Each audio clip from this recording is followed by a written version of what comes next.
All Gujarat integrated classroom. સેટેલાઇટના માધ્યમથી જોડતી કડી એટલે સંધાન.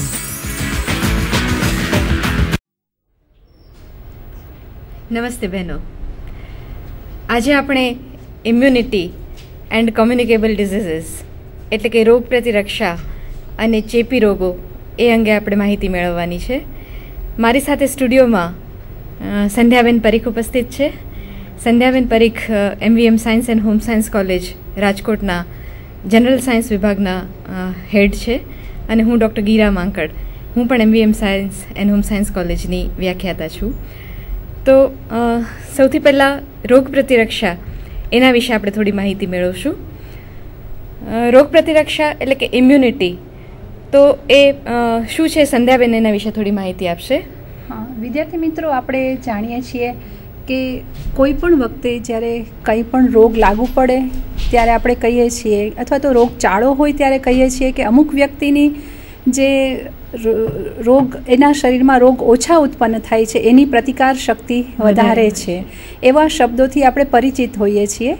તો જે રોગ પ્રતિરક્ષા, ઇમ્યુનિટી એટલે કે રોગ પ્રતિરક્ષા, કોઈ પણ બહારના પેથોજન્સ અથવા તો સૂક્ષ્મ જીવાણુઓ આપણા શરીરની અંદર પ્રવેશે ત્યારે એને દૂર કરવા માટે અથવા તો એની સામે લડવા માટે જે શરીર સજ્જ બને છે, એ આખી જે પ્રક્રિયા છે એને ઇમ્યુનિટી કહેવાય છે. અને એનાથી આપણને જે એક શક્તિ મળે છે રોગ પ્રતિકાર કરવાની, એને ઇમ્યુનિટી અથવા રોગ પ્રતિરક્ષા કહેવામાં આવે છે.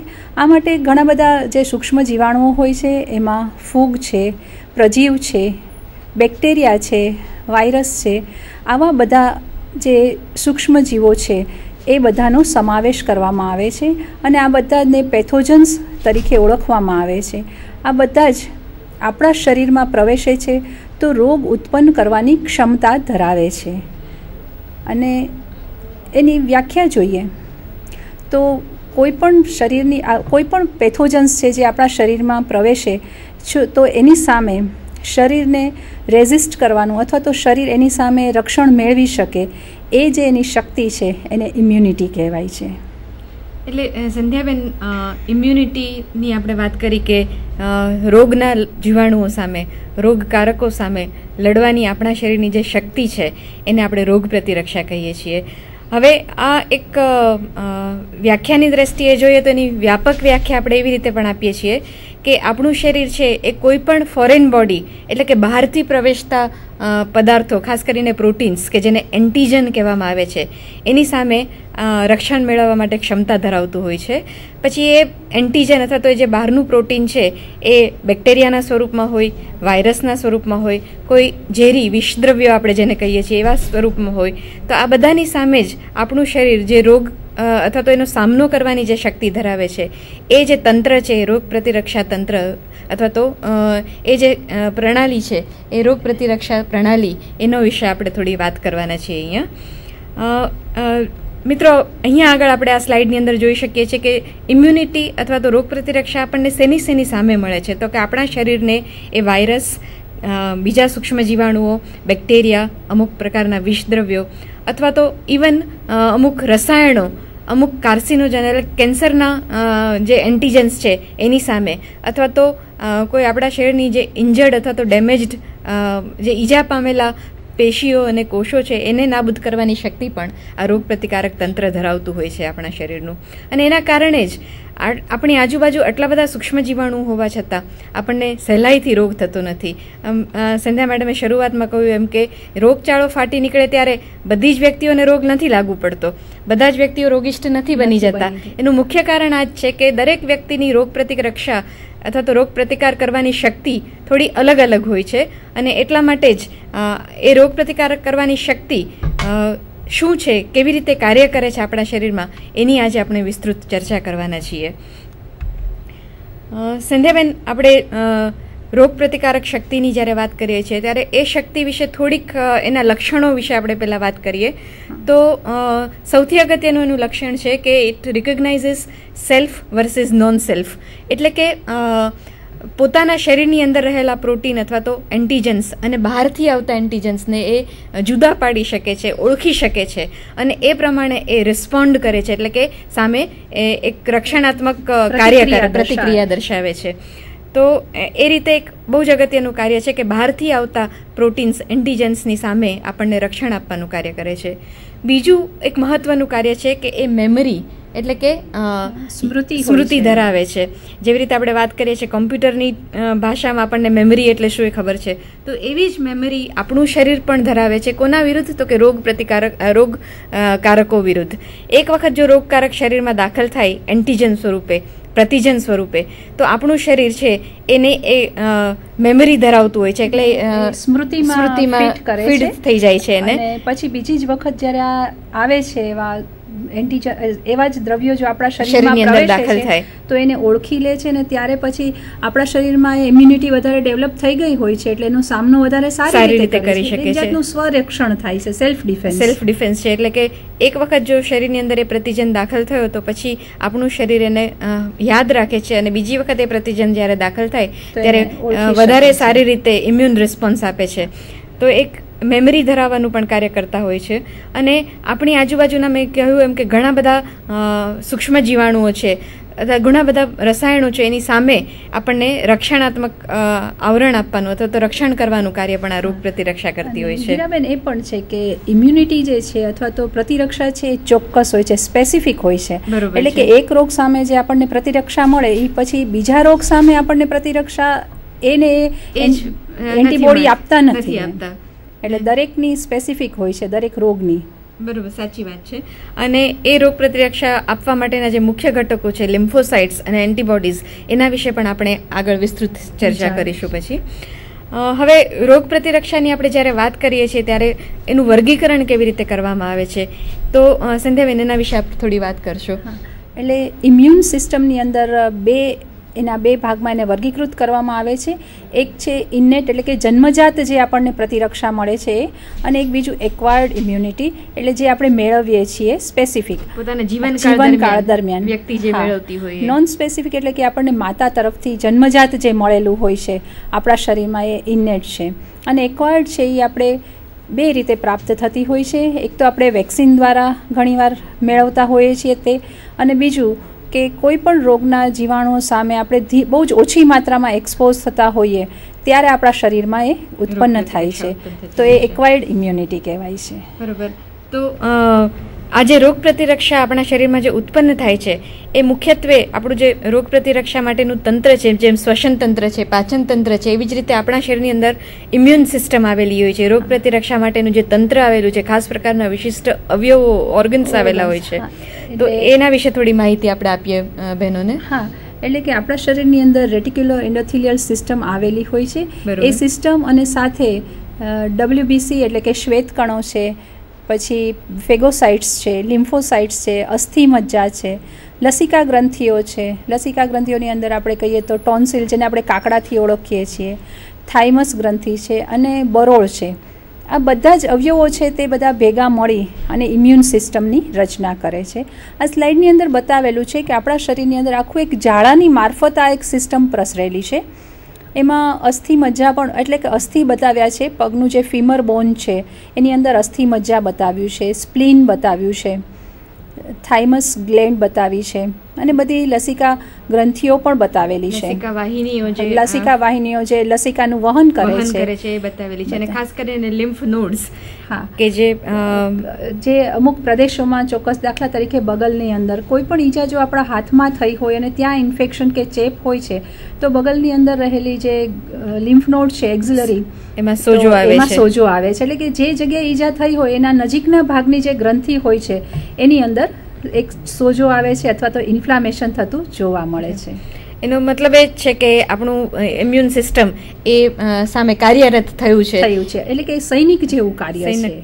ચોક્કસ સૈનિક જેવું કાર્ય સંધ્યાબેને કહ્યું ત્યારે આપણે એક સૈનિકો હોય છે તો એનું કાર્ય શું હોય છે તો કે આપણી સરહદોને સાચવવાનું. તો એવી રીતે અહીંયા આપણે ઇનેટ ઇમ્યુન સિસ્ટમ એટલે કે આપણને જે જન્મજાત રોગ પ્રતિરક્ષા મળી છે એને પાછી આપણે 3 ભાગમાં વર્ગીકૃત કરીએ તો ફર્સ્ટ લાઇન ઓફ ડિફેન્સ જેને કહેવામાં આવે છે, અથવા તો સંરક્ષણની પ્રથમ હરોળ જેને કહેવામાં આવે છે. તો સંધ્યાબેને જેમ વાત કરી કે સૈનિક જેવું એ કાર્ય કરે છે, તો સૈનિકનું કાર્ય શું છે?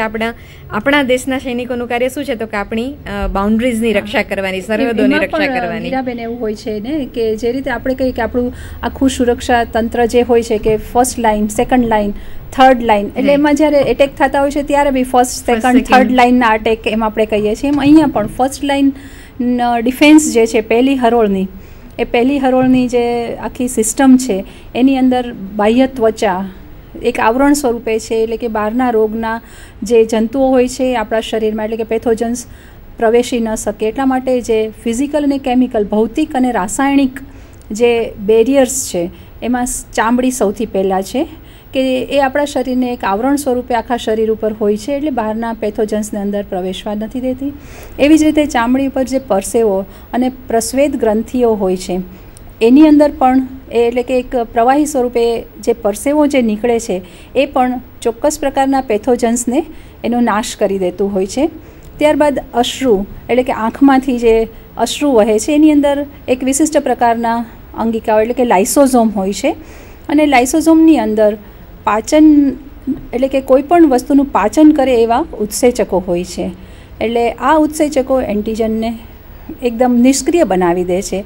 એવી રીતે લાળની અંદર પણ આ પદાર્થ હોય છે, એટલે કે આપણા મોઢાથી અંદર કોઈ જંતુઓ પ્રવેશે છે તો એને અટકાવે છે. બરોબર છે. અને આ જ ઉત્સેચક જે છે એ ઉત્સેચક ખાસ કરીને વિશિષ્ટ પ્રકારના બેક્ટેરિયા, ગ્રામ પોઝિટિવ બેક્ટેરિયાનો ખાસ નાશ કરતા હોય છે. એટલે શરીરની અંદર દાખલ થતા અથવા તો શરીરમાં પ્રવેશવા માગતા ગ્રામ પોઝિટિવ બેક્ટેરિયાને અશ્રુની અંદર આવેલો અને આંખના અને જે સલાઈવાની અંદર આવેલો, લાળની અંદર આવેલો જે આ છે ઉત્સેચક, એ તાત્કાલિકપણે નાશ કરે છે, અને એ રીતે શરીરના અંદર જે સૂક્ષ્મ જંતુઓ પ્રવેશવા માંગતા હોય એને પ્રવેશતા અટકાવે છે. એવી જ રીતે બીજું ગીરાબેન, શ્લેષ્મ જેને મ્યુકસ કહીએ છીએ, એટલે આપણા આખા શરીરમાં જે પણ ઓપનિંગ, દાખલા તરીકે જોઈએ તો નાકની અંદરની નાસાગુઆ છે, મોઢું છે, એવી જ રીતે જે બાહ્યજનન અવયવો છે ત્યાં પણ આ મ્યુકસનો સ્ત્રાવ થતો હોય છે. એટલે કે બહારથી જે પેથોજન્સ આપણા શરીરના જે ખુલ્લા છિદ્રો છે ત્યાંથી અંદર પ્રવેશતા અટકે છે. એટલે નાસાગુહામાં, મોઢાની અંદર પણ આ મ્યુકસ છે એ બહાર કાઢી દે છે કોઈ પણ પેથોજન અંદર પહોંચે તો. એવી રીતે આપણા જે શ્વસન માર્ગ છે તો ત્યાં એવા કોષ હોય છે, કોષ પણ હોય છે. અને જઠરની અંદર તો આપણે જાણીએ છીએ, સૌ કોઈ જાણીએ છીએ કે જઠરની અંદર એસિડ જે હોય છે, હાઇડ્રોક્લોરિક એસિડ, એ જો ખોરાક મારફતે કોઈ પણ પેથોજન્સ આપણા શરીરમાં પ્રવેશે છે તો એને નાશ કરે છે. તો આ સંરક્ષણની પ્રથમ હરોળની આપણે વાત કરી કે આ બધા બેરિયર્સને કારણે, આ બધા આવરણોને કારણે શરીરની અંદર રોગકારક સૂક્ષ્મ જીવાણુઓ પ્રવેશતા અટકી શકે છે. અને આમ છતાં પણ જો રોગકારક જીવાણુઓ શરીરની અંદર પ્રવેશે કોઈ કારણસર, તો સંરક્ષણની દ્વિતીય હરોળ એટલે કે સેકન્ડ લાઇન ઓફ ડિફેન્સ કાર્યરત બને છે. તો એના વિશે આપણે વાત કરીએ. દ્વિતીય લાઇનની અંદર શું થાય છે ગીરાબેન કે દ્વિતીય હરોળની અંદર આપણે કહીએ છીએ કે પહેલા લાઇનના સૈનિકો જો કામ કરવામાં સક્ષમ ન હોય તો તરત જ પાછલી હરોળવાળા આગળ આવે, એટલે કે એનું કામ આગળ ધપાવે છે, અધૂરું કામ પૂરું કરે છે.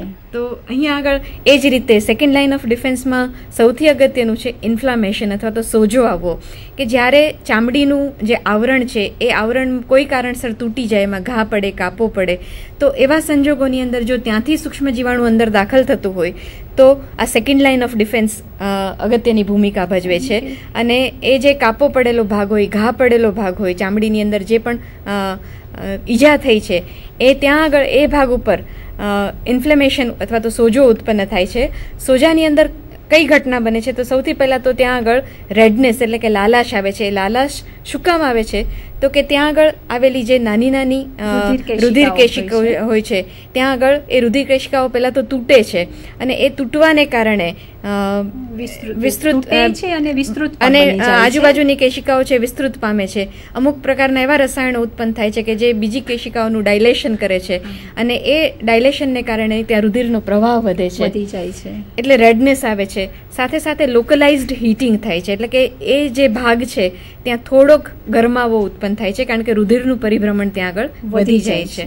આ ઉપરાંત ત્યાં આગળ સોજો પણ આવે છે, કારણ કે રક્ત પ્રવાહ વધે છે, રક્તનો જથ્થો ત્યાં આગળ વધે છે અને એ રક્તનો જથ્થો વધવાને કારણે ત્યાં આગળ કોષોની સંખ્યા વધે છે કે જે ભક્ષણનું કાર્ય કરે છે. શ્વેતકણો ત્યાં આગળ વધારે માત્રામાં જમા થાય છે અને આ બધાને કારણે થોડો દુખાવો, પેઇન ઉત્પન્ન થાય છે. એકચ્યુઅલી તો પેશી એટલે ત્યાંની રહેલી જે પેશી હોય છે એને ઈજા થાય છે, તૂટે છે. એટલે એ પેશી તૂટવાને કારણે એક દુઃખની લાગણી આપણે અનુભવીએ છીએ, એટલે દુઃખનો અનુભવ કરી શકીએ છીએ. એટલે એક જાતનું એક ડિફેન્સ મિકેનિઝમ છે કે જેને કારણે પછી આપણા શરીરના શ્વેતકણો ત્યાં આગળ વધારે માત્રામાં એકઠા થાય છે અને રોગના જંતુઓનો નાશ કરી શકે છે. આપણે આ ફિગરની અંદર બહુ સારી રીતે દર્શાવ્યું છે કે આ ચામડીનું બેરિયર છે, સ્કિન બેરિયર. એ સ્કિન બેરિયર જ્યારે તૂટે છે ત્યારે અહીંયા આગળ સ્કિન બેરિયર તૂટતું બતાવ્યું છે. આ જ સૂક્ષ્મ જંતુઓ છે એ અંદર દાખલ થાય છે, ચામડીનું જે આવરણ છે એને તોડીને અંદર દાખલ થાય છે. બ્લેક સ્ટ્રક્ચર હા, બતાવ્યું આ જે રોડ જેવા સ્ટ્રક્ચર્સ બતાવ્યા છે, આ જે છે એ રુધિર કેશિકા છે કે જે ડાયલેશન પામી છે, જે વિસ્તૃત બની છે અને એને લીધે અસંખ્ય શ્વેતકણો અહીંયા જોઈ શકાય છે કે શ્વેતકણની અંદર બેક્ટેરિયાનું ભક્ષણ થયેલું છે.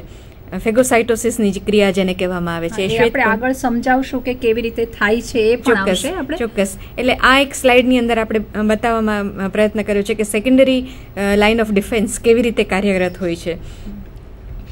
ત્યાર પછી આપણે જે અગત્યની વાત કરવાની છે, જેના વિશે વિસ્તૃત માહિતી મેળવવાની છે, એ થર્ડ લાઇન ઓફ ડિફેન્સ એટલે કે સંરક્ષણની તૃતીય હરોળ, કે જે બહુ જ સ્પેસિફિક છે, ચોક્કસ રોગકારકો સામે જ એ કાર્યરત બને છે અને રોગકારકોનો નાશ કરવા માટે આખી જે એક સિસ્ટમ છે આપણા શરીરમાં એ થર્ડ લાઇન ઓફ ડિફેન્સ તરીકે કાર્યરત બને છે. એને ઇમ્યુન સિસ્ટમ અથવા તો રોગ પ્રતિકારક તંત્ર એના દ્વારા આખી સિસ્ટમ કાર્ય કરતી હોય છે.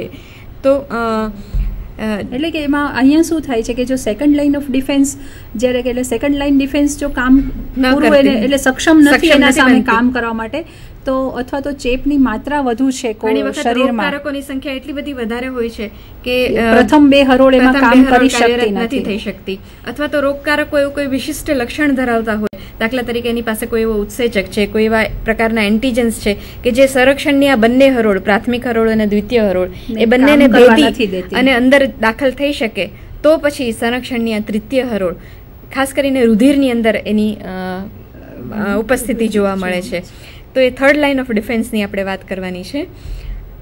થર્ડ લાઇન ઓફ ડિફેન્સનું મુખ્ય આપણે કાર્ય શું કહી શકાય, તો કે એ બહારથી દાખલ થતા પેથોજન્સ એટલે કે રોગકારકોને ઓળખે છે, એને એક એટેક કરે છે કે એટલે એની સામે એક લડાઈ કરે છે, એને નાશ કરે છે અને એટલું જ નહીં, નાશ કર્યા પછી પણ એક યાદ શક્તિ રાખે છે કે આ મેમરી રાખે છે કે આ પેથોજન શરીરમાં દાખલ થયું હતું અને હવે પછી જ્યારે બીજી વખત એ જ પેથોજન શરીરમાં દાખલ થાય ત્યારે એક બુસ્ટર રિસ્પોન્સ એટલે કે વધારે સારી રીતનો રિસ્પોન્સ આ થર્ડ લાઇન ઓફ ડિફેન્સની અંદર જોવા મળે છે. આપણે જે રીતે જોઈએ છે કે બહાર પણ કોઈ એટેક થાય તો આપણને એક અનુભવ મળે છે, અનુભવ પછી આપણે બીજી વાર એવી પરિસ્થિતિનું નિર્માણ થાય તો આપણે વધુ સારી રીતે કામ કરી શકીએ છીએ. એવી જ રીતે આપણા શરીરની અંદર પણ આ રીતે એક મેમરી તૈયાર થઈ જાય છે ઇમ્યુનિટી દ્વારા, અને એ મેમરી એકવાર તૈયાર થયા પછી બીજી વાર જો એને પ્રકારના જીવાણુઓ આવે છે તો એનો નાશ કરવા માટે એને એટલે કે એને કોઈ રીતે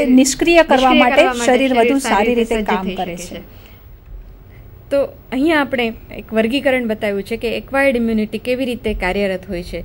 તો કે એક્વાયર્ડ ઇમ્યુનિટી એટલે કે આપણા જીવન દરમિયાન આપણે જે મેળવેલી ઇમ્યુનિટી છે, જીવનકાળ દરમિયાન જુદી જુદી પરિસ્થિતિને કારણે આપણા શરીરમાં જે રોગ પ્રતિરક્ષા ઉત્પન્ન થાય છે, તો એ બે રીતે હોઈ શકે, કાં તો કુદરતી રીતે હોઈ શકે અથવા તો કૃત્રિમ રીતે આપણે પ્રયત્નપૂર્વક આપણા શરીરમાં એ પ્રકારની ઇમ્યુનિટી ઉત્પન્ન કરેલી હોય. તો કુદરતી રીતે કેવી રીતે થાય છે, તો કે આપણે આપણા જીવનકાળ દરમિયાન ઘણા બધા સૂક્ષ્મ જીવાણુઓના સતત સંપર્કમાં આવતા હોઈએ છીએ, નાના નાના ડોઝેજીસમાં એટલે કે નાની નાની માત્રામાં, અલ્પ માત્રામાં સતત સૂક્ષ્મ જીવાણુ જો આપણા શરીરમાં જતા હોય તો આપણું શરીર એ સૂક્ષ્મ જીવાણુ સામે રોગ પ્રતિકારક કરી શકે છે, રોગનો પ્રતિકાર કરી શકે એ પ્રકારની શક્તિ ઉત્પન્ન કરે છે. તો એને નેચરલી એક્વાયર્ડ એક્ટિવ ઇમ્યુનિટી કહેવામાં આવે છે. અને ઘણી વખત આપણા માતાના દૂધ દ્વારા પણ આપણને એ પ્રકારની ઇમ્યુનિટી મળતી હોય છે, જેને પેસિવ ઇમ્યુનિટી કહેવામાં આવે છે, અથવા તો આપણે વેક્સિન્સ દ્વારા એટલે કે રસીકરણ દ્વારા પણ આપણે આ ઇમ્યુનિટી મેળવતા હોઈએ છીએ. બાલ્યાવસ્થામાં જે રસીકરણ કરવામાં આવે છે એના દ્વારા જે આપણને રોગ સામે પ્રતિરક્ષા મળે છે. હવે આપણે બધા જ વાકેફ હોઈએ છીએ અને હોમ સાયન્સની વિદ્યાર્થીની બહેનોને તો ઘણી જાણકારી હોય છે આ અંગે. રસીકરણનું આખી એ લોકો પાસે ઘણી વિસ્તૃત માહિતી હોય છે કે કયા તબક્કે કઈ રસી મૂકવામાં આવે છે, શા માટે મૂકવી જોઈએ, કયા રોગ સામે રક્ષણ મળે.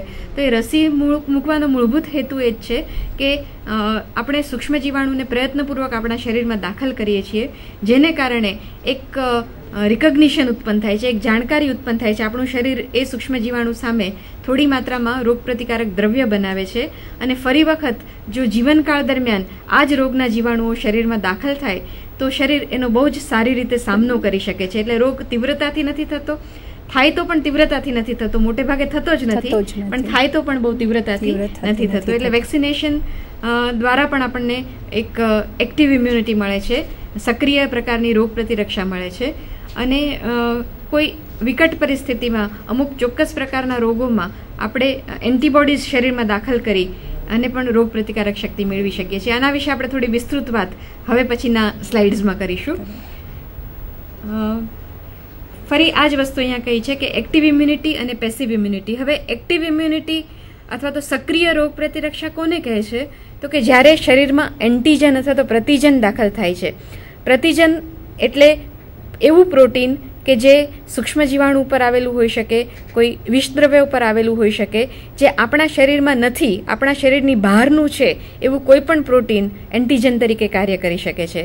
તો આ એન્ટીજન શરીરમાં દાખલ થાય અને જે પ્રકારની રોગ પ્રતિકારક શક્તિ ઉત્પન્ન થાય છે એને એક્ટિવ ઇમ્યુનિટી કહેવામાં આવે છે. હવે સંધ્યાબેન, બે રીતે થઈ શકે, નેચરલ અથવા તો આર્ટિફિશિયલ. નેચરલ એટલે એ રીતે મેં તમને કહ્યું એમ કે ડોક્ટર્સ છે, નર્સ છે, એના વ્યવસાયને કારણે, અથવા તો આપણે ભારત દેશમાં રહીએ છીએ, આપણે કદાચ થોડું ઘણું પ્રદૂષિત પાણી પીતા હોઈએ, અથવા તો આપણા ખોરાકમાં થોડા ઘણા જંતુઓ જે જતા હોય છે એને કારણે થોડી માત્રામાં સૂક્ષ્મ જીવાણુ આપણને સતત મળતા રહે, એને કારણે આપણને અમુક રોગો સહેલાઈથી થતા નથી. મરડો છે, ટાઇફોઇડ છે, એવા બધા રોગો, કમળો છે, તો એવા બધા રોગો સામે આપણા લોકો વધારે રોગ પ્રતિકારક શક્તિ કેળવાયેલી હોય છે આપણા લોકોની. એટલે આપણને કંઈ ન થતું, પણ આપણા જાણકારીમાં છે. જો પરદેશથી કોઈ આપણે ત્યાં આવ્યું હોય તો એ લોકોને તરત જ આ પ્રકારના અસર જોવા મળે છે. તો એ એક્ટિવ ઇમ્યુનિટી અથવા તો એક્ટિવ એક્વાયર્ડ ઇમ્યુનિટી એટલે કે સક્રિય અને મેળવેલ રોગ પ્રતિરક્ષાનું ઉદાહરણ છે. એવી રીતે આર્ટિફિશિયલી એક્વાયર્ડ ઇમ્યુનિટી આપણે વાત કરી કે વેક્સિનેશન દ્વારા, રસીકરણ દ્વારા આપણે મેળવી શકીએ છીએ કે રોગના જંતુઓને એવા સ્વરૂપમાં બદલી નાખીએ કે આપણા શરીરમાં દાખલ કરવામાં આવે ત્યારે રોગ નથી ઉત્પન્ન કરતા, પણ રોગ પ્રતિરક્ષા ઉત્પન્ન કરે છે. તો એ વેક્સિન્સનો અથવા તો રસીકરણનો મૂળભૂત સિદ્ધાંત છે અને એ સિદ્ધાંતને આધારે આપણે ઘણા બધા રોગો સામે રક્ષણ મેળવી શકીએ છીએ. બીજી એક રોગ પ્રતિરક્ષા છે એને પેસિવ ઇમ્યુનિટી અથવા તો નિષ્ક્રિય રોગ પ્રતિરક્ષા કહેવામાં આવે છે. હવે એને નિષ્ક્રિય શા માટે કહેવામાં આવે છે? તો કે આપણું શરીર એમાં કોઈ બહુ અગત્યની ભૂમિકા ભજવતું નથી આ પ્રકારની રોગ પ્રતિરક્ષા ઉત્પન્ન કરવા માટે. આપણે તૈયાર એન્ટીબોડીઝ, તૈયાર પ્રતિદ્રવ્યો આપણને મળે છે. એ તૈયાર પ્રતિદ્રવ્યો આપણને બે પ્રકારે મળી શકે. એક તો નેચરલી એક્વાયર્ડ પેસિવ ઇમ્યુનિટી એટલે કે માતાના દૂધ દ્વારા. જ્યારે બાળક નાનું હોય ત્યારે બાળકની રોગ પ્રતિકારક તંત્ર હજી વિકાસ પામેલું નથી હોતું અને એવા તબક્કામાં બાળકને એન્ટીબોડીઝ છે એ માતાના દૂધ દ્વારા મળે છે. એટલે બાળક લગભગ 2 વર્ષનું થાય ત્યાં સુધી માતાના દૂધ દ્વારા એને આ પ્રકારની આઈજીજી એન્ટીબોડીઝ, એ એન્ટીબોડીઝ દ્વારા આ રોગ પ્રતિરક્ષા મળી રહેતી હોય છે. એટલે જ તો ગીરાબેન એમ કહેવામાં આવે છે ને કે mother's milk is the best. શું કામ? કે એના દ્વારા ઘણા બધા રોગ સામે પ્રતિકાર કરવાની ક્ષમતા બાળકોને મળે, એટલે કે એના શિશુને મળે છે અને ઘણા રોગ એને થતા નથી. એટલે 1-1.25 વર્ષ સુધી જ્યાં સુધી બાળકનું રોગ પ્રતિકારક તંત્ર વિકાસ ન પામ્યો હોય ત્યાં સુધી માતાના દૂધ દ્વારા એ એન્ટીબોડીઝ મેળવે છે અને એ સામે રોગના જંતુઓ, એ રીતે રોગના જંતુઓ સામે રક્ષણ મેળવતું હોય છે. હવે આર્ટિફિશિયલી એક્વાયર્ડ પેસિવ ઇમ્યુનિટીની આપણે વાત કરીએ કે કૃત્રિમ રીતે આપણે મેળવીએ છીએ એન્ટીબોડીઝના સ્વરૂપમાં. તો એન્ટીબોડીઝ આ કેવા સંજોગોમાં આપવા પડે છે? દાખલા તરીકે ધનુર થયું છે વ્યક્તિને, તો હવે એ ધનુર એવા પ્રકારનો રોગ છે કે જેમાં તાત્કાલિક વ્યક્તિને સારવાર આપવી પડે છે. શરીરમાં એન્ટીબોડી ઉત્પન્ન થાય એની રાહ જોઈ શકાતી નથી. સામાન્ય રીતે શરીરની અંદર એન્ટીજન દાખલ થાય પછી લગભગ અઠવાડિયા પછી 5 દિવસમાં એન્ટીબોડી ઉત્પન્ન થતા હોય છે. તો એ 5 દિવસની રાહ નથી જોઈ શકાતી. તો એમાં બહાર કોમર્શિયલી તૈયાર કરેલ એન્ટીબોડી એટલે કે ઘોડાની અંદર તૈયાર કરવામાં આવેલું અથવા તો બીજા પ્રાણીની અંદર એન્ટીબોડી તૈયાર કરવામાં આવે અને એ તૈયાર એન્ટીબોડીઝ છે એ આવા સંજોગોમાં દર્દીને તાત્કાલિક ધોરણે આપવામાં આવે છે, તો એ પેસિવ ઇમ્યુનિટી કહેવામાં આવે છે. આપણે કહીએ છીએ કે કંઈ પણ વાગ્યું હોય તો આપણે તાત્કાલિક એમ કહીએ છીએ કે એને ટીટેનસનું ઇન્જેક્શન લેવું જોઈએ. તો એ રીતે આપણને બહારથી તૈયાર એન્ટીબોડી જ્યારે આપણા શરીરમાં આપણે દાખલ કરીએ છીએ ધનુર જેવા રોગમાં મેં તમને કહ્યું એમ, તો એને પેસિવ ઇમ્યુનિટી કહેવામાં આવે છે, એક્વાયર્ડ પેસિવ ઇમ્યુનિટી કહેવામાં આવે છે, આર્ટિફિશિયલી એક્વાયર્ડ પેસિવ ઇમ્યુનિટી કહેવામાં આવે છે. તો આ રીતે અહીંયા આ ડાયગ્રામેટિકલી બતાવેલું છે. જમણી બાજુ જે છે એ પેસિવ ઇમ્યુનિટીના ઉદાહરણ આપે છે કે માતાના દૂધ દ્વારા આપણે નેચરલી એક્વાયર્ડ પેસિવ ઇમ્યુનિટી મેળવીએ છીએ કે દરેક બાળક કુદરતી રીતે માતાના દૂધ દ્વારા અમુક પ્રકારની રોગ પ્રતિરક્ષા મેળવતું હોય છે. ત્યાર પછી આ જે ઉદાહરણ છે કે અમુક સંજોગોમાં ધનુર જેવા રોગમાં સિરમનું ઇન્જેક્શન આપવું પડે, સિરમ આપવું પડે, તો એ આર્ટિફિશિયલી એક્વાયર્ડ પેસિવ ઇમ્યુનિટી થઈ. ત્યાર પછી એક્ટિવ ઇમ્યુનિટી કે જે પ્રતિજન શરીરમાં દાખલ થાય અને જે આપણને રોગ પ્રતિરક્ષા મળે છે. તો એન્ટીજન દાખલ થવાને કારણે અમુક વ્યવસાય સાથે સંકળાયેલા લોકો, ડૉક્ટર, નર્સ, એને આ પ્રકારની રોગ પ્રતિરક્ષા બહુ સહેલાઈથી મળતી હોય છે. અથવા તો થોડી માત્રામાં જેના શરીરમાં પણ એન્ટીજન દાખલ થતા હોય તો એ વ્યક્તિઓને આ રોગ પ્રતિરક્ષા મળતી હોય છે. અને અથવા તો વેક્સિનેશન દ્વારા, રસીકરણ દ્વારા આપણે શરીરની અંદર એન્ટીજન દાખલ કરી અને આ પ્રકારની રોગ પ્રતિરક્ષા મેળવતા હોઈએ છીએ. હવે એક્ટિવ ઇમ્યુનિટી જે છે, તો એક્ટિવ ઇમ્યુનિટી કઈ રીતે આપણે કાર્યરત એટલે કે આપણે પ્રાપ્ત કરી શકીએ છીએ? તો એની અંદર લિમ્ફોસાઇટ જે આપણા WBC હોય છે એની અંદર રહેલા જે શ્વેતકણની અંદરના જે કોષ છે લિમ્ફોસાઇટ, એ એક્ટિવ બને છે અથવા તો સક્રિય બને છે અને એના બહારની સપાટી ઉપર પેથોજન્સ એટલે કે બહારથી અંદર પ્રવેશેલા જે ફોરેન બોડી જે હોય છે એ લાગી જાય છે અને એની સામે રોગ પ્રતિરક્ષા મળે છે. એટલે મુખ્યત્વે બે પ્રકારના કોષો આની અંદર ભાગ ભજવતા, લિમ્ફોસાઇટ્સ જ છે બંને, પણ લિમ્ફોસાઇટ છે, ઇઓસિનોફિલ છે, મોનોસાઇટ્સ છે, એ બધા જ રોગ પ્રતિકારક શક્તિમાં ભાગ ભજવતા હોય છે. તો હવે પછીની આપણે આ જે સ્લાઇડ છે એની અંદર ખાસ એ વાત કરવાની છે કે આ જે એક્ટિવ ઇમ્યુનિટી છે કે એન્ટીજન શરીરમાં દાખલ થાય ત્યારે જે મળતી ઇમ્યુનિટી છે એ આપણને રોગને કારણે મળતી હોય અથવા તો વેક્સિનેશનને કારણે મળતી હોય છે. તો વેક્સિન્સ છે એ કયા પ્રકારના હોઈ શકે છે? તો કે કાયમી ધોરણે મળતી હોય છે. આ ઇમ્યુનિટીનું ખાસ અગત્યતા એ છે કે શરીરની અંદર એન્ટીજન દાખલ થવાથી જે ઇમ્યુનિટી મળે છે એ કાયમી ધોરણે એટલે કે પરમેનન્ટ હોય છે, લાંબો સમય સુધી અથવા તો ઘણી વખત આખી જિંદગી સુધી એની અસર આપણને રહે છે. એટલે એકવાર આપણને અછબડા છે કે ઓરી થાય છે તો બીજી વાર એ નીકળતા નથી. એનું કારણ છે કે આપણને કાયમી રોગ પ્રતિરક્ષા એક વખત આ રોગ થવાને કારણે આપણને એના વિશે અથવા તો એના સામે કાયમી રોગ પ્રતિરક્ષા મળેલી હોય છે. તો એને એક્ટિવ ઇમ્યુનિટી કહેવામાં આવે છે. આપણે રસીકરણની વાત કરી. એક્ટિવ ઇમ્યુનિટીની અંદર જે આર્ટિફિશિયલી એક્વાયર્ડ એક્ટિવ ઇમ્યુનિટી એટલે કે આપણે કૃત્રિમ રીતે આપણા શરીરમાં જીવાણુઓ દાખલ કરી અને જે રોગ પ્રતિરક્ષા મેળવીએ છીએ રસીકરણ દ્વારા, એના વિશે આપણે વાત કરી. તો રસીકરણની જે પ્રક્રિયા છે એમાં કયા કયા સૂક્ષ્મ જીવાણુ કેવી રીતે દાખલ કરવામાં આવે છે એની વાત કરીએ. વેક્સિન કેવા સ્વરૂપે આપણા શરીરમાં દાખલ થાય છે? તો કે એક હોલ લાઈવ માઇક્રો ઓર્ગેનિઝમ્સ એટલે અમુક સંજોગોની અંદર અથવા તો અમુક રસીની અંદર સૂક્ષ્મ જંતુઓને જ આપણે થોડી માત્રામાં શરીરમાં દાખલ કરતા હોઈએ છીએ અને એની દ્વારા રોગ પ્રતિકારક શક્તિ મેળવતા હોઈએ છીએ. ઘણી વખત આ સૂક્ષ્મ જંતુઓને મારી નાખીને અથવા તો ડેડ ફોર્મમાં આપણે શરીરની અંદર દાખલ કરી અને રોગ પ્રતિરક્ષા મેળવતા હોઈએ છીએ. પછી એટેન્યુએટેડ એટલે કે સૂક્ષ્મ જીવાણુ છે એને એવા સ્વરૂપમાં ફેરવી દઈએ છીએ કે જે આપણા શરીરમાં દાખલ થવા છતાં પણ રોગ ઉત્પન્ન નથી કરી શકતા, પણ રોગ પ્રતિરક્ષા ઉત્પન્ન કરી શકે છે. તો એ પ્રકારના રસી પણ ઉપલબ્ધ હોય છે. અને માત્ર વિષદ્રવ્યોને રૂપાંતરિત કરી, ટોક્ઝિન્સ જે છે એને રૂપાંતરિત કરી ટોક્ઝોઇડના ફોર્મમાં ફેરવી અને આપણે રસીકરણ માટે વાપરતા હોઈએ છીએ. મેડમે જેમ ઉદાહરણ આપ્યું એમ ટીટનસની અંદર આ ટીટનસ ટોક્ઝોઇડ સ્વરૂપે આપણે રસી મૂકી અને રોગ પ્રતિરક્ષા ટીટનસ સામે, ધનુર સામે મેળવતા હોઈએ છીએ.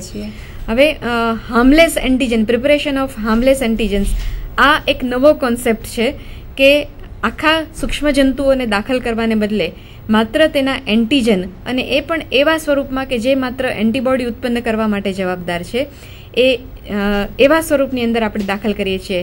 આજે નવી ટેકનોલોજી જેનેટિક એન્જિનિયરિંગની મદદથી આપણે કોઈ પણ સૂક્ષ્મ જીવાણુ હોય, બેક્ટેરિયા હોય કે વાયરસ હોય, તો એના એન્ટીજનમાં રહેલો માત્ર પેપ્ટાઇડ, એ પેપ્ટાઇડને આપણે રસી સ્વરૂપે કોઈ પ્રાણીમાં કે મનુષ્યમાં દાખલ કરી અને રોગ પ્રતિરક્ષા મેળવવાનો એક નવો કન્સેપ્ટ જેનેટિક એન્જિનિયરિંગમાં હવે વિકાસ પામી રહ્યો છે. અહીંયા આપણે સૂક્ષ્મ જીવાણુ શરીરમાં દાખલ નથી કરતા, માત્ર એનો એક પ્રોટીન, અને એ પ્રોટીન પણ નહીં, ઘણી વખત માત્ર એક પેપ્ટાઇડ, એનો એક ભાગ આપણે શરીરમાં દાખલ કરી અને રોગ પ્રતિરક્ષા મેળવતા હોઈએ છીએ. ફૂટ એન્ડ માઉથ ડિસીઝ જે પશુઓમાં જોવા મળે છે, એની અંદર આ પ્રકારનો પેપ્ટાઇડ વેક્સિન ખૂબ જ સક્સેસફુલ રહ્યા છે, ખૂબ જ અસરકારક રહ્યા છે. અને મનુષ્યમાં પણ હવે ભવિષ્યના સમયમાં આ પ્રકારના વેક્સિન્સ કે જે બિલકુલ હાર્મલેસ છે, આપણને માત્ર આપણે પ્રોટીન ઉમેરીએ છીએ, પેપ્ટાઇડ શરીરમાં દાખલ કરીએ છીએ, એટલે વેક્સિન દ્વારા આપણે કદાચ કિસ્સાઓ વાંચતા હશે કે પોલિયોનું રસી મૂકવાને કારણે કદાચ છૂટાછવાયા કેસીસ એવા બને કે એમાં કદાચ કોઈને પોલિયો થયો. તો હવે આ પ્રકારના વેક્સિન જ્યારે ડેવલપ થશે અને અમલમાં આવશે ત્યારે આવી કોઈ જ શક્યતા ધરમૂળથી નાબૂદ થઈ જશે. એટલે એક નવો કન્સેપ્ટ જેનેટિક એન્જિનિયરિંગનો વેક્સિનેશન માટે હવે ડેવલપ થઈ રહ્યો છે, પેપ્ટાઇડ વેક્સિનનો. તો એ પણ રસીકરણમાં બહુ જ અસરકારક છે. એક્ટિવ ઇમ્યુનિટીની આપણે વધારે વાત કરીએ તો મેડમ આપણને વાત કરશે કે એમાં આપણે જે એક્ટિવ ઇમ્યુનિટીમાં રૂટીન જે આપણે રસીકરણ કરીએ છીએ એના દ્વારા જે ઇમ્યુનાઇઝેશન લઈએ છીએ ને એનાથી આપણને ચેપી રોગ સામે એક જાતનું પ્રતિરક્ષા મળે છે. અને ઘણા રોગ જે છે કે દાખલા તરીકે ઓરી છે, અછબડા છે, મોટી ઉધરસ છે, એ બધા ઉપર આપણે એક નિયંત્રણ રાખી શકીએ છીએ. અને આપણે જાણીએ છીએ કે શીતળા જેવા જે રોગ છે એને શીતળાનું જે રસીકરણ બહુ સઘન રીતે કરવામાં આવતું હતું, અને એક વાયરસથી થતો રોગ છે, પણ હવે જોઈએ છે કે સમગ્ર વિશ્વમાંથી એ નાબૂદ થઈ ગયો છે, ક્યાં પણ જોવા મળતો નથી. એટલે રસીકરણથી આપણે ઘણા બધા રોગ ઉપર કાબૂ મેળવી શક્યા છીએ, પણ બધા જ ચેપી રોગ ઉપર આપણે હજી સુધી એના ઉપર કાબૂ મેળવી શક્યા નથી. અને આપણે જાણીએ છીએ કે HIV, એઇડ્સના જે એઇડ્સ માટેના જે HIV વેક્સિન છે એના ઉપર પણ અત્યારે હજી કાર્ય થઈ રહ્યું છે. એટલે કે એવું નથી કે રસીકરણ કરવાથી આપણે બધા જ રોગ ઉપર કાબૂ મેળવી શકીએ છીએ, પણ ઘણા બધા રોગ જે છે, ચેપી રોગ છે, એને આપણે રેગ્યુલર દૈનિક રોજના રૂટીનમાં આપણે એનું ઉપયોગ કરવાથી ઘણા બધા રોગો સામે નિયંત્રણ અથવા તો આપણે એના સામે રક્ષણ મેળવી શકીએ છીએ. એટલે રસીકરણ એક એવી પ્રક્રિયા છે, સંધ્યા મેડમે કહ્યું એવી રીતે, કે ઘણા બધા રોગો સામે એને કારણે આપણે રક્ષણ મેળવી શક્યા છીએ. આપણા બાળકોની અંદરનો મૃત્યુદર ઘણો બધો ઘટાડી શક્યા છે, અને શીતળા જેવા રોગોનું સંપૂર્ણપણે નાબૂદ પણ કરી શક્યા છીએ. તો અને જે બીજો પાર્ટ જે આપણો છે ગીરાબેન, ઇમ્યુનિટી પછીનો, એટલે કે આપણા જે આજે જે લેક્ચર છે એમાં બે પાર્ટ છે, કે એક ઇમ્યુનિટી અને બીજું આપણે કહીએ છીએ કોમ્યુનિકેબલ ડિઝીઝ, એટલે કે એ વિશે આપણે વાત કરીએ. તો રોગના જે પ્રકાર આ સ્લાઇડની અંદર ઇમ્યુન સિસ્ટમના જુદા જુદા ભાગ બતાવેલા છે. એટલે કે ઇમ્યુન સિસ્ટમ જે છે એ કઈ રીતે કાર્યરત થાય છે, એટલે કે એમાં ન્યુટ્રોફિલ છે, આખું બોડીની અંદર બતાવ્યું છે કે ન્યુટ્રોફિલ અથવા તો શ્વેત કણો છે, એ શ્વેત કણ કઈ રીતે કાર્ય કરે છે, કે ન્યુટ્રોફિલ છે, મોનોસાઇટ છે, લિમ્ફોસાઇટ છે, બધા જ ફેગોસાઇટોસિસની ક્રિયા કેવી રીતે કરે છે. નીચે જે બતાવેલા છે એન્ટીબોડી, અને એની ઉપરમાં જે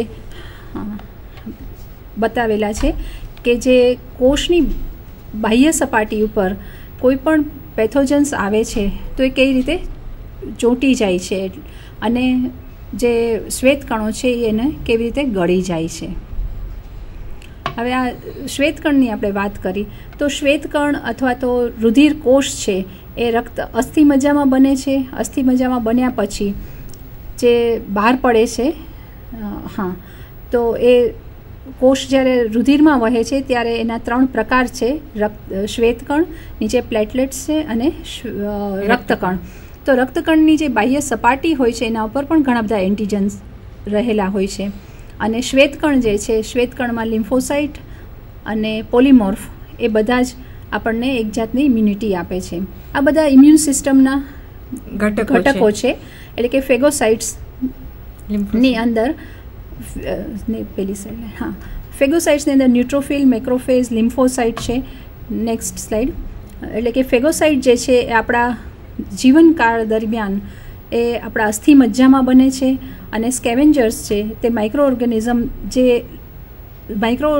જે છે મૃત થઈ જાય છે એને, અને જે લડતા કોષ નાશ પામે છે એ બધાને દૂર કરવાનું કાર્ય કરે છે. ન્યુટ્રોફિલ તો કે જેટલા પણ શ્વેતકણ આપણા શરીરમાં હોય છે એમાંથી 60% જેટલો ભાગ શ્વેતકણનો 60% જેટલો ભાગ ન્યુટ્રોફિલ બનાવે છે. અને કોઈ પણ વખતે ચેપ આપણા શરીરમાં દાખલ થાય છે અથવા તો લાગે છે, પેથોજન્સ દાખલ થયા પછી આપણા શરીરમાં ચેપની જે પરિસ્થિતિ થાય તો ત્યારે બહુ જ મોટી સંખ્યામાં એ લોહીમાં અથવા તો જે જગ્યાએ ચેપ લાગ્યો હોય છે ત્યાં મુક્ત થાય છે, અને બેક્ટેરિયાને જ એ પોતે ગળી જાય છે અને પછી તે મૃત્યુ પામે છે. જો ઘણા બધા ન્યુટ્રોફિલ્સ એકસાથે નાશ પામે છે અને બેક્ટેરિયા પણ એની સાથે નાશ પામે છે, અને જો ચેપનું પ્રમાણ વધારે હોય છે તો પછી પસ ફોર્મેશન અથવા તો રસી જે આપણે કહીએ છીએ કે કોઈ ઈજા થઈ હોય તો આપણે કહીએ છીએ ત્યાં પસ થઈ ગયું છે અથવા તો રસી થઈ છે, એ મોટી સંખ્યામાં અથવા તો ઉત્પન્ન થતું આપણને જોવા મળે છે. એટલે અહીંયા આગળ આપણે વિવિધ પ્રકારના ઇમ્યુન બોડીના કોષો અંગે વાત કરીએ છીએ કે એ કઈ રીતે કાર્ય કરતા હોય છે, કેવી રીતે રહેલા છે. હા, એટલે કે શરીરમાં ક્યાં હોય છે અને એનું કાર્ય કેવી રીતે છે. એટલે મેક્રોફેજ છે એ આપણે કહીએ કે મોનોસાઇટ્સ અથવા તો મેક્રોફેજ, તો એ પણ અસ્થિ મજ્જામાં જ ઉત્પન્ન થાય છે અને એ પણ ગળી જાય છે. એનું કાર્ય પણ ભક્ષણ કરવાનું છે. ફેગોસાઇટોસિસની જ ક્રિયા કરતા હોય છે આ બધા જ. અને આ ફેગોસાઇટ કેવી રીતે સૂક્ષ્મ જીવાણુનો આપણા શરીરમાં પ્રવેશે છે તો પોતે ગળે છે એની આખી પ્રોસેસ બતાવી છે કે ફેગોસાઇટ્સ હોય છે અનિયમિત આકારના હોય છે, અને એના બહાર 2 ખોટા પગ દ્વારા અથવા તો કૂટ પગ કહેવામાં આવે છે, એના દ્વારા તે ખોરાકને ગ્રહણ કરી લે છે અને એક વેસિકલ જેવું અથવા પુટિકા જેવું બનાવે છે. અને એના કોષની અંદર જ રહેલા જે લાઇસોઝોમ્સ હોય છે એની અંદર રહેલા પાચક રસ દ્વારા અથવા તેની અંદર રહેલા ચોક્કસ એન્ઝાઇમ્સ દ્વારા એનો નાશ કરી દે છે, અને આવી રીતે ફેગોસાઇટોસિસની ક્રિયા કરે છે. એ આખું ક્રમબદ્ધ, એટલે 1 થી 7 તબક્કાની અંદર આખી આ જે ફેગોસાઇટોસિસની પ્રોસેસ છે અહીંયા દર્શાવેલી છે. એટલે આ બધા જ તબક્કાઓની અંદર ફેગોસાઇટોસિસ કેવી રીતે કાર્ય કરે છે એ દર્શાવેલું છે. આ જુદા જુદા ફેગોસાઇટ્સના પ્રકાર બતાવેલા છે, ભક્ષક કોષોના પ્રકાર અહીંયા બતાવેલા છે કે આ બધા જ એના ફેગોસાઇટ્સના રિલેટિવ્સ કહી શકીએ આપણે ટૂંકમાં. પછી લિમ્ફોસાઇટ્સ એ પણ વાત કરી કે એન્ટીબોડીઝ બનાવતા હોય છે અથવા તો ચોક્કસ પ્રકારના કોષ છે જે ઇમ્યુનિટી માટે કાર્યરત હોય, ટી સેલ્સ જેને કહેવામાં આવે છે. તો એ બી અને ટી સેલ્સ છે લિમ્ફોસાઇટમાંથી જ મેચ્યોર થઈ, પરિવર્તિત થઈ અને બનતા હોય છે. લિમ્ફોસાઇટ્સ છે એ રોગકારકોના સંપર્કમાં આવી અને રોગના જીવાણુઓનો નાશ કરતા હોય છે. હવે આપણે સંધ્યાબેન આજના બીજા ટોપિક પર અહીંયાથી શરૂઆત કરીએ. આપણે ઇમ્યુનિટી વિશે માહિતી મેળવી, પછી કે ઇમ્યુન સિસ્ટમ કેવી રીતે કામ કરે છે એના અંગે આપણે માહિતી મેળવી. હવે જે ચેપી રોગો અંગે વાત કરવાની છે, તો એની ચેપી રોગો કોને કહેવાય તો એની અહીંયા માહિતી આપણે આપેલી છે કે સામાન્ય રીતે બાયોલોજિકલ એજન્ટ્સ એટલે કે જૈવિક ઘટકો અને એના પદાર્થો જ્યારે આપણા શરીરમાં દાખલ થાય અને એક વ્યક્તિમાંથી બીજી વ્યક્તિમાં એ ફેલાઈ શકે અને રોગનો ફેલાવો કરી શકે, ત્યારે એવા રોગોને આપણે કોમ્યુનિકેબલ ડિઝીઝ અથવા તો ચેપી રોગો કહીએ છીએ. એટલે કે એકબીજાના સંપર્ક દ્વારા ફેલાતા રોગો, અને ખાસ કરીને જૈવિક ઘટકો દ્વારા ફેલાતા રોગો એને આપણે કોમ્યુનિકેબલ ડિઝીઝ કહીએ છીએ. અને આવા જૈવિક ઘટકો જ્યારે શરીરમાં દાખલ થાય છે ત્યારે શરીરના ચોક્કસ ભાગમાં એ પહોંચે છે અને ત્યાં આગળ એની વૃદ્ધિ થાય છે અને પછી આપણને રોગના લક્ષણો જોવા મળે છે. એને આપણે ચેપ અથવા એને આપણે ચેપ કહીએ છીએ, ઇન્ફેક્શન કહીએ છીએ. ઇન્ફેક્શન શબ્દથી આપણે બધા જ પરિચિત છીએ. તો ઇન્ફેક્શન એટલે શું? તો કે રોગના જંતુઓ શરીરમાં દાખલ થવા, કોઈ ચોક્કસ ભાગમાં જવા અને ત્યાં આગળ એની વૃદ્ધિ થઈ અને રોગના લક્ષણોનું દર્શાવવા, એને આપણે ચેપ કહીએ છીએ. સાથે સાથે જો આ ચેપી રોગોની વાત કરીએ તો બિનચેપી રોગોની પણ વાત કરી લઈએ કે બિનચેપી રોગો કોને કહેવાય. તો કે એવા રોગ કે જે એક વ્યક્તિમાંથી બીજી વ્યક્તિમાં નથી ફેલાતા, એટલે સંપર્કથી નથી ફેલાતા હોતા, પરંતુ વ્યક્તિના બીજા કારણોસર એટલે એના માટે બીજા ઘણા પરિબળોને કારણે આ પ્રકારના રોગો ઉત્પન્ન થતા હોય છે અને એ ચેપી નથી હોતા. ખાસ અગત્યની વાત એ છે કે એક વ્યક્તિ માંથી બીજી વ્યક્તિમાં એ ફેલાતા નથી અને એના માટે કોઈ એજન્ટ નથી હોતા. ઘણીવાર જેનેટિક હોય કે વારસાગત રીતે હોય કે પર્યાવરણમાં થતા એન્વાયરમેન્ટલ પોલ્યુશનને કારણે થતા હોય અથવા આપણી આદતોને કારણે અથવા તો આપણી કોઈ જીવનશૈલી માં કોઈ ત્રુટિ હોય, કોઈ ખામી હોય તો એને કારણે મેદસ્વીતા દાખલા તરીકે, તો એને કારણે જે બધા રોગો થતા હોય છે એ નોન કમ્યુનિકેબલ અથવા તો બિનચેપી રોગોમાં એનો સમાવેશ થાય છે. અહીંયા આગળ આપણે લિસ્ટ આપેલું જ છે.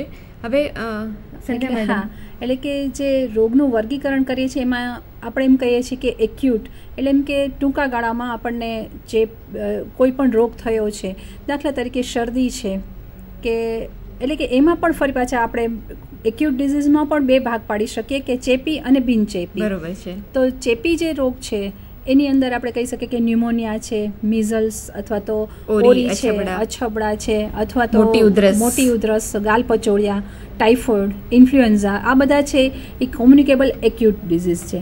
અને નોન કોમ્યુનિકેબલ જોઈએ તો એપેન્ડિક્સ દુખાવો, કોઈ પણ વિષદ્રવ્યની અસર થાય અથવા એક્સિડન્ટ થાય, એ બધા જે છે એ બધા બિનચેપી કહેવાય. અને ક્રોનિક એટલે કેવા કે જે લાંબા સમયથી એના જે સૂક્ષ્મ જીવાણુઓ છે અથવા તો જે રોગવાહક જંતુઓ છે આપણા શરીરમાં છે, દાખલા તરીકે ટીબી છે, તો ટીબી છે એ ક્રોનિક ડિઝીઝ કહેવાય અને લાંબા ગાળાની બીમારી કહેવાય શકાય. અને એવી જ રીતે ડાયાબિટીસ છે કે કોરોનરી હાર્ટ ડિઝીઝ આપણે કહીએ છીએ, ઓસ્ટિયોઆર્થરાઇટિસ છે, પછી લીવર સિરોસિસ છે, હાઇપરટેન્શન છે, બીપી આપણે બ્લડ પ્રેશર કહીએ છીએ. તો આ બધા જે છે એ નોન કોમ્યુનિકેબલ પણ એ પણ લાંબા ગાળાના છે. ઘણા રોગ તો એવા છે કે જે જીવન પર્યંત રહે છે આપણને. ચોક્કસ. તો આપણે આ રોગના વર્ગીકરણ વિશે માહિતી મેળવી. હવે કોઝિસ ઓફ ડિઝીઝની અંદર કે આપણે જે acute, chronic, communicable, non communicable એની જે વાત કરી, તેના મુખ્ય કારણો કયા હોઈ શકે? તો કે એક તો રોગકારક જંતુઓને કારણે થાય, અથવા તો કોઈ જનીનીય ખામીને કારણે વારસાગત રીતે એ એક પેઢીમાંથી બીજી પેઢીમાં ઉતરી આવતા હોય, અથવા તો કોઈ રસાયણો દ્વારા થતા હોય છે, અથવા તો કોઈ પર્યાવરણના ઘટકો દ્વારા, પર્યાવરણનું પ્રદૂષણ પણ એમાં હોઈ શકે કે બીજા કોઈ ઘટકો દ્વારા પણ એ રોગ થઈ શકે. કોઈ આપણા શરીરના કોઈ અંગને, અવયવને ખામી, ઈજા થાય ત્યારે પણ જો આપણને કોઈ રોગ ઉત્પન્ન થઈ શકે છે. એટલે કે ઉઘાડા ઘા હોય તો એને થાય, અથવા તો આહારની કોઈ આપણે ત્રુટિ હોય કે આહારમાં અમુક દ્રવ્યો લેતા જ ન હોય, અથવા તો આપણો આહાર છે એ એકદમ આપણે અથવા તો આપણી જીવનશૈલી આપણા આહાર ઉપર અસર કરતી હોય છે, તો એને લીધે રોગ થાય. એટલે આ બધા રોગ કરનારા પરિબળો છે. એટલે વિવિધ પરિબળોને કારણે આપણને કમ્યુનિકેબલ, નોન કમ્યુનિકેબલ, એક્યુટ અથવા તો ક્રોનિક ડિઝીઝ થઈ શકે. ત્યાર પછી સંધ્યાબેન, કમ્યુનિકેબલ ડિઝીઝ એટલે કે ચેપી રોગો વિશે જ આપણે વધારે માહિતી મેળવીએ તો આપણે વાત કરીએ એમ કે કોઈ જૈવિક પરિબળોને કારણે અથવા તો એમાં એની કોઈ પેદાશને કારણે, એને કોઈ પ્રોડક્ટને કારણે જે રોગ થાય છે એને આપણે ચેપી રોગો કહીએ છીએ, જે એક વ્યક્તિમાંથી એટલે કે રોગિષ્ઠ વ્યક્તિમાંથી તંદુરસ્ત વ્યક્તિમાં એનો ફેલાવો થઈ શકતો હોય છે. અને આપણે એની ચોક્કસ ડેફિનેશન તો ન કહી શકાય, પણ ચોક્કસ સ્પષ્ટ રીતે આપણે રજૂ કરીએ તો એમ કહી શકાય કે જૈવિક ઘટકો દ્વારા અથવા તો એનામાંથી ઉત્પન્ન થતા કોઈ પેદાશો, વિષદ્રવ્ય છે કે એના દ્વારા ચોક્કસ ઉત્સેચકો દ્વારા રોગ થતો હોય. હા, એક વ્યક્તિમાંથી બીજી તંદુરસ્ત વ્યક્તિમાં રોગનો ફેલાવો થાય અથવા તો એ ચેપનો ફેલાવો થાય તો એને કોમ્યુનિકેબલ ડિઝીઝ કહેવાય. આ જ વાત આપણે આગળ પણ કરી છે કે જે આપણા શરીરમાં વૃદ્ધિ પામે અને પછી રોગના લક્ષણો દર્શાવે છે.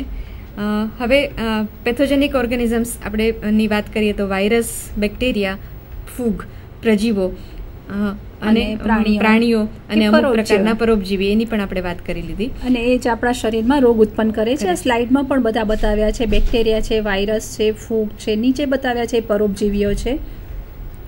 અને બેક્ટેરિયાનો આપણે ટૂંકમાં કોષની રચના અહીંયા બતાવેલી છે કે એની કોષરસ પટલ આવેલું હોય છે, ત્યાર પછી એની અંદર કોષરસ આવેલો હોય છે, કોષ દિવાલ આવેલી હોય છે અને એની અંદર એક વર્તુળાકાર ડીએનએ આવેલો હોય છે એના મધ્યમાં. ત્યાર પછી વાયરસની રચના પણ આપણે જોઈ લઈએ તો વાયરસની અંદર એક પ્રોટીનનું આવરણ આવેલું હોય છે ને એની અંદર DNA અથવા તો RNA આવેલું હોય છે. ઘણા વાયરસની અંદર ઉપર એક પડ જેવી રચના આવેલી હોય છે જેને એન્વેલપ કહેવામાં આવે છે. તો આ પ્રકારે વાયરસ, આ ખાસ કરીને પ્રાણીના વાયરસમાં આ એન્વેલપની રચના જોવા મળતી હોય છે. ત્યાર પછી અમુક ચેપી રોગો વિશે આપણે વાત કરીએ. હા, તો જે ઓરીના લક્ષણો શું હોય છે? તો આપણે બધા જ જાણીએ છીએ કે ઓરીના જે લક્ષણો છે એની અંદર પહેલાં તો તાવ આવે છે. તાવ આવ્યા પછી શરીર ઉપર રતાશ પડતા ચાઠા જેવા અથવા તો રેશ જોવા મળે છે અને એની શરૂઆત છે મોઢા અને પેટથી શરૂ થઈ અને હાથ પગ ઉપર થાય છે. એનું જે વહન થાય છે એ હવામાં, એના જે વાયરસ હોય છે એ હવામાં રહેલા હોય છે અને ખાસ કરીને તો નાક વાટે જે ડિસ્ચાર્જ નીકળે છે, પ્રવાહી, એનાથી એ પ્રવાહી જ્યારે એકમાંથી બીજા રોગિષ્ટ વ્યક્તિમાંથી તંદુરસ્ત વ્યક્તિના સંપર્કમાં આવે ત્યારે ડ્રોપલેટના ફોર્મમાં, એટલે કે હવાની અંદર નાના નાના કણોમાં આ જંતુઓ જો રહેલા હોય છે અને શ્વાસ મારફતે જો તંદુરસ્ત વ્યક્તિના જાય તો શ્વસન તંત્ર મારફતે આ ફેલાતો રોગ છે.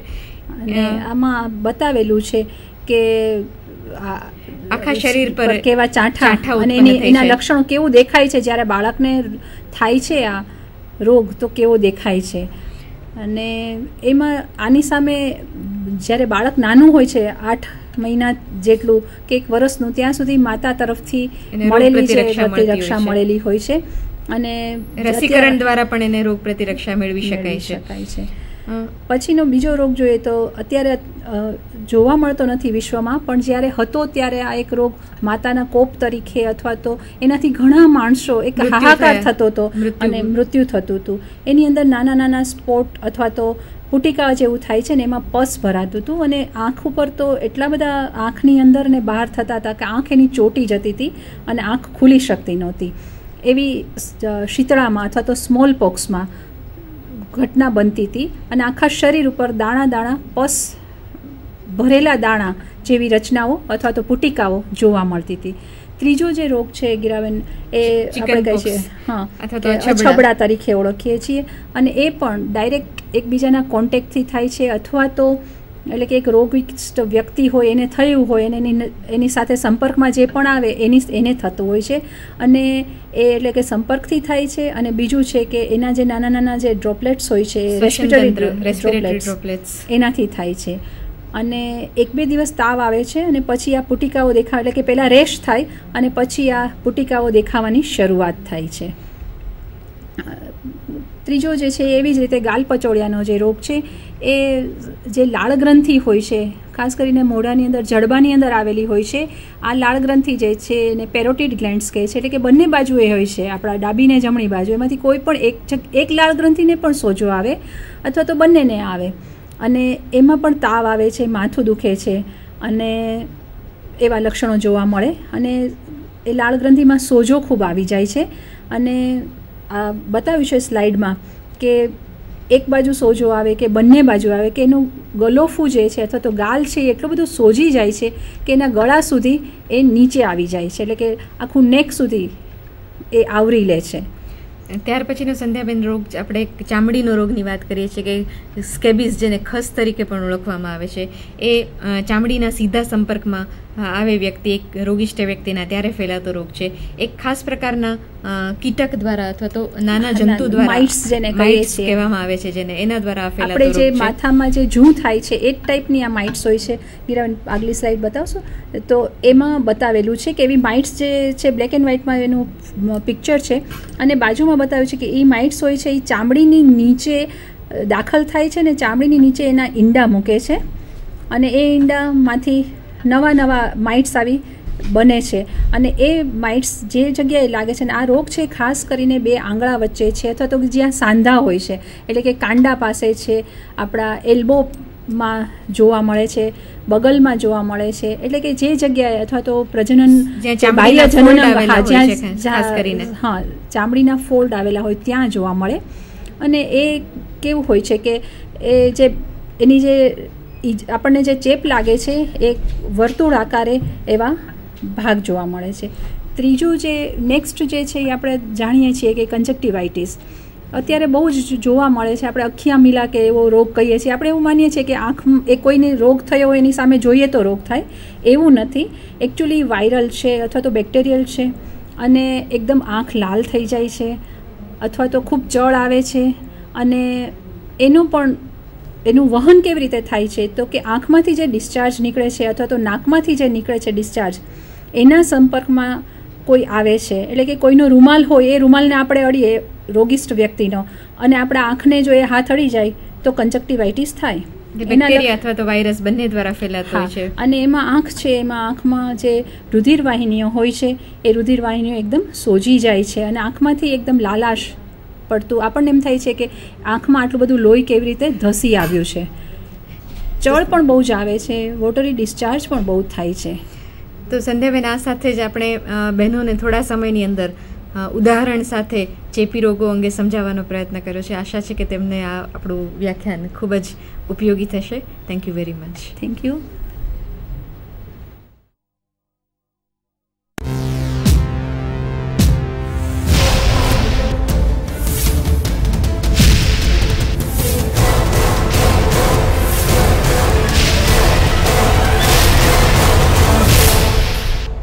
Sandhan. All Gujarat Integrated Classroom. સેટેલાઇટના માધ્યમથી જોડતી કડી એટલે સંધાન.